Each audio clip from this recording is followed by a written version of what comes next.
मी प्राध्यापक तुकाराम सोलापुरे लक्ष career इन्स्टिट्यूटच्या YouTube प्लॅटफॉर्मवर आपले सहर्ष स्वागत करत आहे. मित्रो, आजच्या आपल्या टॉपिकचा विषय फार इंटरेस्टिंग आहे.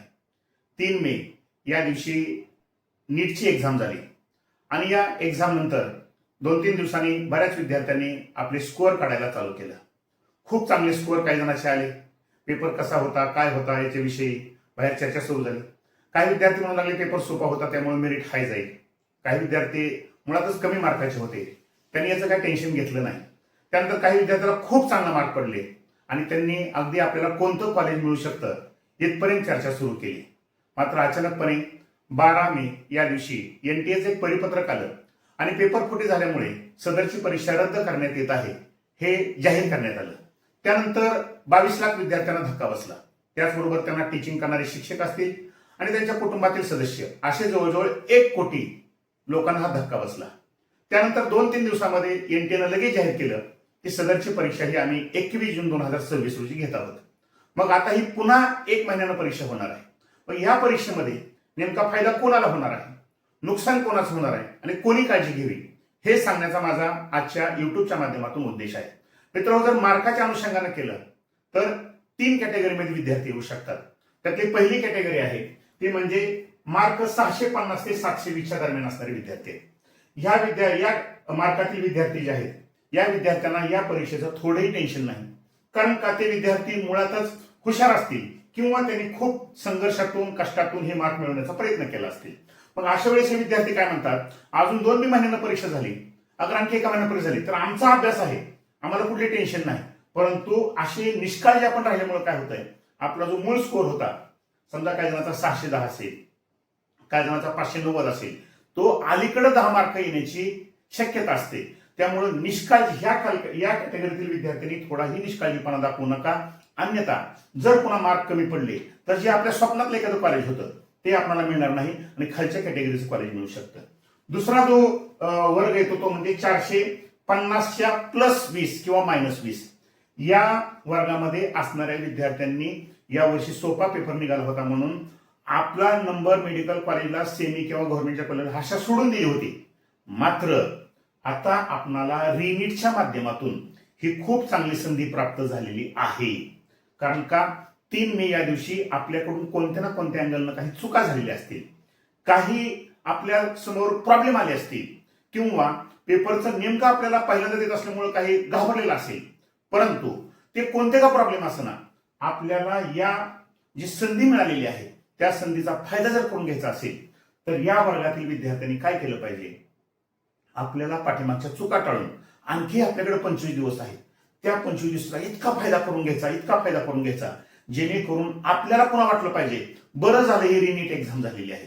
याचा अर्थ काय, तर आपल्याला जी पहिली मूळ मार्क पडली होती ती आपल्याला उलट फायदेशीरच ठरली पाहिजे या अँगलनं तयारी करा. कारण कधी कधी सुरुवातीला आलेलं अपयश हे यशापेक्षाही श्रेष्ठ असतं.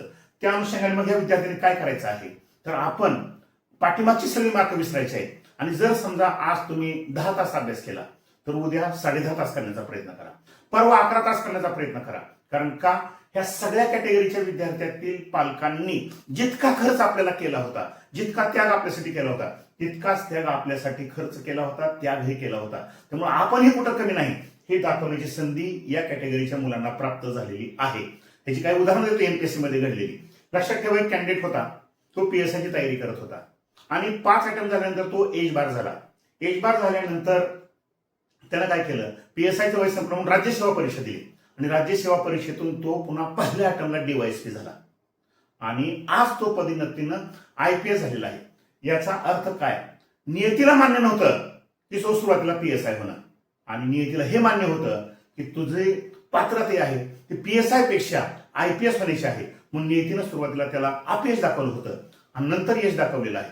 म्हणजेच तो आज IPS झालेला आहे. लक्षात ठेवा, तो जर सुरुवातीला PSI झाला असता तर फार तर आज तो PI दिसला असता, पण नियतीला ते मान्य नव्हतं तर तो आज IPS अधिकारी आहे. दुसरं एक उदाहरण आहे, एक कॅन्डिडेट होता, राज्यसेवेची तयारी करत होता, अगदी सुरुवातीपासून 10 वर्ष तयारी केली, परंतु कोणत्याही स्वरूपाचं यश मिळालं नाही.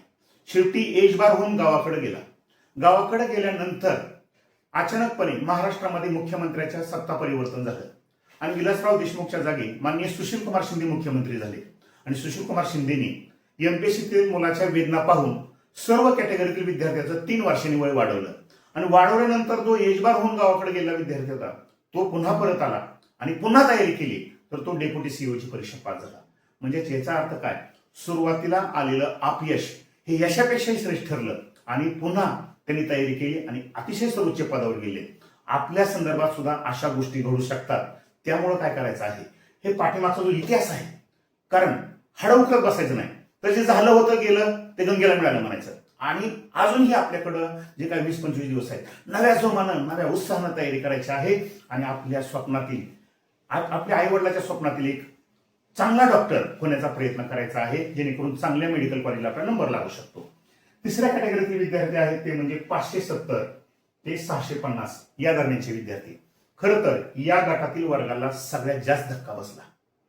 त्याचं कारण काय, आता जर विचार केला तर या कॅटेगरीमध्ये असणारे जे विद्यार्थी असतात तर त्यांनी थोडा जरी निष्काळजीपणा दाखवला तरी आपण 20 मार्कांना अलीकडे जर आलो तर आपल्याला जे गव्हर्नमेंट कॉलेज मिळणार होतं ते सेमीवर येऊ शकतं. त्याचबरोबर त्याच्याही अलीकडे आलो तर आपला कधी कधी कॉलेजला नंबरही लागू शकणार नाही. त्यामुळे या कॅटेगरीतील विद्यार्थ्यांनी अतिशय काळजी घेणं गरजेचं आहे. का तर आपल्याला इथं पहिल्या कॅटेगरीमध्ये कसं होतं, 10-20 मार्कांना कमी जास्त झालं तर काही प्रॉब्लेम नाही. यांचा तर काय प्रॉब्लेमच नव्हता कारण यांनी आशा सोडून दिल्या होत्या. पण या कॅटेगरीच्या विद्यार्थ्यांनी मात्र 10-20 मार्कात जरी मागं पुढे फरक पडला तरी आपल्या स्वप्नाचा काय होऊ शकतंय, जे गव्हर्नमेंट कॉलेज मिळणार ते अलीकडे येऊ शकेल आणि सेमी गव्हर्नमेंट कॉलेज मिळाल्यानंतर त्याच्या किती फी असतात हे आपल्याला माहिती आहे. त्यामुळं या कॅटेगरीच्या विद्यार्थ्यांनी खूप काळजी घ्या, जेणेकरून आपली जी मार्क होती 570-580 त्याच्यापेक्षा आणखी 10-20 मार्क पडण्याचा प्रयत्न करा, जेणेकरून जे कॉलेज तुम्हाला मिळणार होतं त्याच्यापेक्षा अतिशय चांगल्या स्वरूपाचं कॉलेज मिळू शकेल. मग अशा वेळेस नेमका फायदा कोणाला आहे, तर यामध्ये जे सेकंड कॅटेगरीचे विद्यार्थी आहेत जे 450च्या +-20 होते त्यांना पुन्हा ही संधी प्राप्त होणार आहे. आणि ह्या दोन्ही वर्गातील विद्यार्थ्यांना माझं सांगणं आहे की इथले 10% विद्यार्थी तुम्हाला पुन्हा स्पर्धक म्हणून येऊ शकतात. कारण का ज्यांनी आशा सोडून दिली होती ते विद्यार्थी पुन्हा अतिशय जोमानं तयारी करून आपल्याला स्पर्धक होऊ शकतात. तेव्हा याही विद्यार्थ्यांनी पाठीमागचे कुठलेही मार्क न आठवता आपण पुन्हा चांगल्या जोमानं तयारी करा आणि मूळ प्रवाहामध्ये या. आणि या 2 कॅटेगरीच्या विद्यार्थ्यांनी अतिशय म्हणजे बिनधास्त राहू नका. उलट जितकी परीक्षा जवळ येईल तितका अभ्यास करण्याचा प्रयत्न करा, कारण का 1च महिन्यात परीक्षा होणार आहे. त्याचबरोबर लक्षात ठेवा, परीक्षेला फार कालखंड राहिलेला नाही. एमपीएससी मध्ये एखादी परीक्षा अगदी 6-6 महिने वर्षानं वाढते. तेव्हा त्या मुलाची मेंटॅलिटी बघा. आपल्याला त्या मानानं 3 मेला परीक्षा झाली, 13 मे पासून तुम्ही अभ्यासाला लागलात, मग त्या 10 दिवसामध्ये फ्रेश झाला आणि पुन्हा 1 महिन्याने तुम्हाला ही परीक्षा द्यायची आहे. त्यामुळे जो कालखंड आहे तो खूप चांगला कालखंड आहे. अजिबात कुठल्याही स्वरूपाचं टेन्शन घ्यायचं नाही. आई वडील असतील किंवा मुलं असतील, फक्त काय आपल्याला या परीक्षेला न्याय द्यायचा आहे एवढी काळजी घ्यायची आहे. आता ही परीक्षेचा नेमका पेपर कसा निघू शकेल, तर आपल्याला माहिती आहे ही परीक्षा एनटीए अरेंज करते, नॅशनल टेस्टिंग एजन्सी. त्यामुळे ह्या परीक्षेच्या अनुषंगाने जी एजन्सी आहे त्या एजन्सीची आणि शिक्षण मंत्रालयाची लखतर वेशीवर टांगली गेली आहे. त्यामुळे यांना आपण किती क्लीन आहोत, आम्ही काय करू शकतो हे पाहण्यासाठी ही परीक्षा अतिशय स्टँडर्ड क्वालिटीची घ्यावी लागणार आहे. त्यामध्ये काय होणार आहे तर प्राप्त माहितीनुसार एनटीएनं आणि शिक्षण मंत्रालयानं काही जिल्हाधिकारी आणि एसपी यांची ऑनलाईन स्वरूपात मीटिंग घेतलेली आहे, त्या अनुषंगाने असणाऱ्या अधिकारी यांची. आणि ही परीक्षा अतिशय कडक वातावरणात घ्या असे सक्त आदेश देण्यात आलेले आहेत.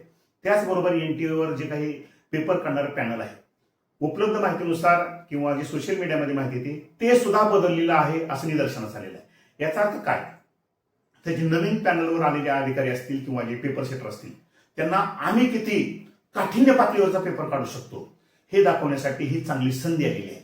त्यामुळं आपण लक्षात ठेवायचं, सदरचा पेपर जर अवघड निघाला तर आपणाला काय करावं लागेल, तर आपल्या कन्सेप्ट क्लिअर करण्याचा प्रयत्न करा, जेणेकरून काय होईल, कितीही काठिण्य पातळीवरचा पेपर निघाला तरी आपल्या मार्काला कुठल्याही स्वरूपाचा डंक लागणार नाही.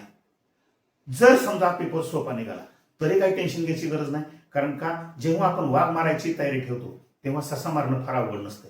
त्यामुळं काय करायचं आहे, आपल्याला जो काही कालखंड मिळालेला आहे त्याच्यामध्ये खूप चांगल्या पद्धतीची तयारी करायची आहे आणि आपण एक आपल्या आईवडिलाच्या स्वप्नातील एक अतिशय चांगल्या स्वरूपाचा डॉक्टर होऊ शकतो हे दाखवून द्यायचं आहे. सदरचा व्हिडिओ जर आवडला असेल तर लाईक करा, शेअर करा, सबस्क्राईब